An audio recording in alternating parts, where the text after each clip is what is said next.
अभी अभी बहुत बड़ा रिलैक्सेशन दिया गया है उन एससीसीज को भी जिनका टर्नओवर 5 करोड़ से कम है और जिनका टर्नओवर 5 करोड़ से ज़्यादा है। हर तरह के एससीसीज को बहुत बड़ा रिलैक्सेशन दिया गया है। अब 500 रुपये से ज़्यादा की लेट फीस नहीं लगने वाली है, चाहे आपका टर्नओवर 5 करोड़ से ज़्यादा हो या 5 करोड़ से कम हो। आइए दोस्तों देखते हैं वो क्या है नोटिफिकेशन।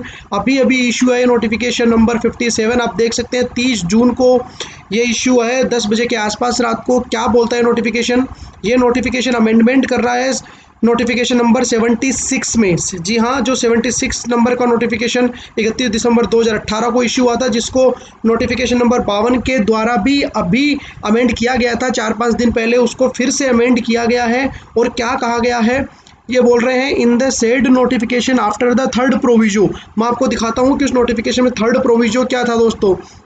तो 76 को 52 के द्वारा मॉडिफाई किया था, ये था आपका 52, ये इसको 76 को मॉडिफाई कर रहे हैं। मॉडिफाई करके थर्ड प्रोविजन में उन्होंने ये टेबल इंसर्ट करी थी। तो आज का जो नोटिफिकेशन है वो क्या बोल रहा है, provided also that for the class of registered person mention in column number 2। Column number 2 में ये मेंशन आपके, जिसमें 5 करोड़ से ऊपर और 5 करोड़ तक वाले सारे एससीसीज आ रहे हैं। आगे क्या बोल रहा है, who failed to furnish the return for the tax period as specified in column 3। मतलब इस कॉलम 3 में इस पीरियड की अगर आप रिटर्न नहीं भरते हो, कि अगर 5 करोड़ से ऊपर वाले आप हो और फरवरी से लेके मार्च तक की आप रिटर्न फर्निश नहीं करते हो, अगर आप 5 करोड़ से नीचे वाले हो और फरवरी, मार्च, अप्रैल, मई, जून, जुलाई तक की आप रिटर्न फर्निश नहीं करते हो, कब तक फर्निश नहीं करते हो, जो टेबल नंबर कॉलम नंबर 4 में बताई गई ड्यू डेट है। मतलब कि अगर 5 करोड़ से ऊपर हो, फरवरी, मार्च, अप्रैल की रिटर्न 24 जून तक नहीं भरते हो। दूसरा, अगर आप 5 करोड़ तक का आपका टर्नओवर है और ये जो ड्यू डेट दी गई है फरवरी की, अगर आप 30 जून तक नहीं भरते हो, मार्च की आप 3 जुलाई तक नहीं भरते हो, अप्रैल की आप 6 जुलाई तक नहीं भरते हो, मई की आप 12 सितंबर तक नहीं भरते हो, जून की आप 23 सितंबर तक नहीं भरते हो, जुलाई की आप 27 सितंबर तक नहीं भरते हो। इसी प्रकार ये स्टेट ग्रुप 2 के लिए है। इन डेट्स तक अगर आप रिटर्न नहीं भरते हो, फरवरी की 30 जून तक, मार्च की 5 जुलाई तक, अप्रैल की 9 जुलाई तक, मई की 15 सितंबर तक, जून की 25 सितंबर तक, जुलाई की 29 सितंबर तक, अगर आप इन डेट्स तक भी नहीं भरते हो, चाहे से आप 5 करोड़ से ऊपर वाले हो, अगर आप नहीं भरते हो तो क्या होगा, और आप 30 सितंबर तक भर देते हो, आपको कब तक भरनी है, अब आप वो रिटर्न 30 सितंबर तक भर सकते हो। उस केस में क्या होगा, total amount of late fee payable under section 47 of the said act shall stand waived. आपकी लेट फीस माफ़ कर दी जाएगी, which is in excess of 250 rupees. 250 रुपये से ज़्यादा CGST, 250 रुपये से ज़्यादा SGST आपसे नहीं लिया जाएगा। तो अगर आप 5 करोड़ तक भी रिटर्न अप्रैल महीने की आप 30 सितंबर तक भर देते हो तो आपसे 500 रुपये से ज़्यादा की पेनल्टी लेट फीस नहीं ली जाएगी। और अगर आप 5 करोड़ तक वाले सीसीज हो तो भी अगर आप जुलाई तक की रिटर्न 30 सितंबर तक भर देते हो तो आपसे 250 रुपये से ज़्यादा की लेट फीस नहीं ली जाएगी। आगे और बेनिफिट दिया है, and shall stand fully waived off, आपको पूरी तरह भी छूट दे दी जाएगी। Where the total amount of CGST in the said return is nil. अगर CGST का कोई पेमेंट नहीं बन रहा है, मतलब आपकी निल की रिटर्न है, कोई टैक्स लायबिलिटी नहीं बन रही है, तो आपसे अगर 5 करोड़ से ऊपर वाले हो तो अप्रैल तक की 30 सितंबर तक भर देते हो और निल की रिटर्न है तो कोई लेट फीस नहीं है। अप्रैल तक की 30 सितंबर तक भर देते हो, निल की नहीं है तो 500 से ज़्यादा नहीं लगेगी। और अगर आप 5 करोड़ से नीचे वाले हो तो जुलाई तक की अगर आप 30 सितंबर तक भर देते हो और नील की है तो कोई लेट फीस नहीं है। और अगर नील की नहीं है तो 500 रुपये से ज़्यादा की लेट फीस नहीं है। अब रह गया 5 करोड़ से ऊपर वालों के लिए मई से लेके जुलाई तक की क्या स्कीम है। आगे एक और स्कीम दी है, एक और प्रोविजन इंसर्ट किया है, provided also that for the tax payer having an aggregate turnover of more than ₹5 crore, कि जिनका टर्नओवर 5 करोड़ से ज़्यादा है इन preceding financial year, who failed to furnish the return in form GSTR 3B for the month of May, June, July।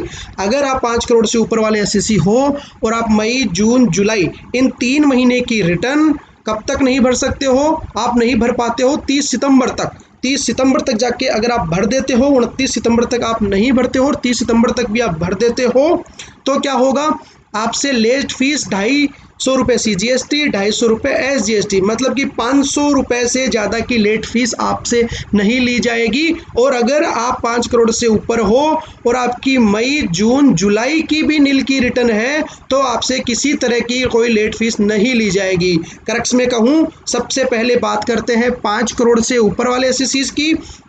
अगर फरवरी से लेके जुलाई तक फरवरी से लेके जुलाई तक आपकी नील की रिटर्न है और आप 30 सितंबर तक भर देते हो तो आपसे किसी भी तरीके की लेट फीस नहीं ली जाएगी। ये सेम अप्लाई है जिनका 5 करोड़ तक का टर्नओवर है या 5 करोड़ से ऊपर तक का टर्नओवर है। तो टर्नओवर भूल जाओ और आप देखो कि अगर आप फरवरी से लेके जुलाई तक की आपकी नील की है तो आपसे कोई भी लेट फीस नहीं ली जाएगी 30 सितंबर तक भर देते हो तो। अब स्पेसिफिकली बात करते हैं 5 करोड़ से ऊपर वालों की। अगर आप 5 करोड़ से ऊपर हो तो अगर आपकी नील की रिटर्न नहीं है और आप फरवरी ध्यान से सुनना, फरवरी से लेके जुलाई तक की GSTR 3 भी 30 सितंबर तक भर देते हो तो आपसे 500 से ज़्यादा नहीं लिए जाएंगे। तो कुल मिला के सबके लिए एक रूल हो गया, अगर नील की रिटर्न है फरवरी से लेके सितंबर तक तो कोई लेट फीस नहीं, फरवरी से लेकर जुलाई तक 30 सितंबर तक भर देते हो तो कोई लेट फीस नहीं है। और अगर आपका टैक्सेबल है, नील की रिटर्न नहीं है तो 500 रुपये से ज़्यादा की पेनल्टी आपसे नहीं ली जाएगी। ये बहुत ही वेलकमिंग स्टेप है। अब आप सबको ध्यान रखना है, आपकी जुलाई तक की रिटर्न 30 सितंबर तक भर देते हो तो 500 रुपये से ज़्यादा की लेट फीस किसी भी हालत में नहीं लगेगी। और नील की रिटर्न है तो कोई लेट फीस की बात ही नहीं है जुलाई तक की। तो दोस्तों ये बहुत ही वेलकमिंग स्टेप है। आई बिलीव गवर्नमेंट शायद हो सकता है GSTR 1 के लिए भी ऐसी कोई स्टेप लेके आए।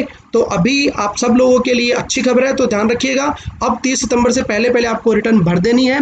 मैं तो आपको यही कहूँगा कि अभी जो ऑलरेडी डेट्स बता रखी थी इन्होंने, उन्हीं डेट्स तक भरो कि 500 रुपये की भी क्यों कॉस्ट आप खामखा वहन करो। बट स्टिल अगर किसी केस में आप नहीं भर पाते हो तो आप 30 सितंबर 2020 तक आपकी रिटर्न भर सकते हैं। थैंक यू सो मच दोस्तों। इसी के साथ ये वीडियो मैं यहाँ एंड करता हूँ। जय हिंद, जय भारत।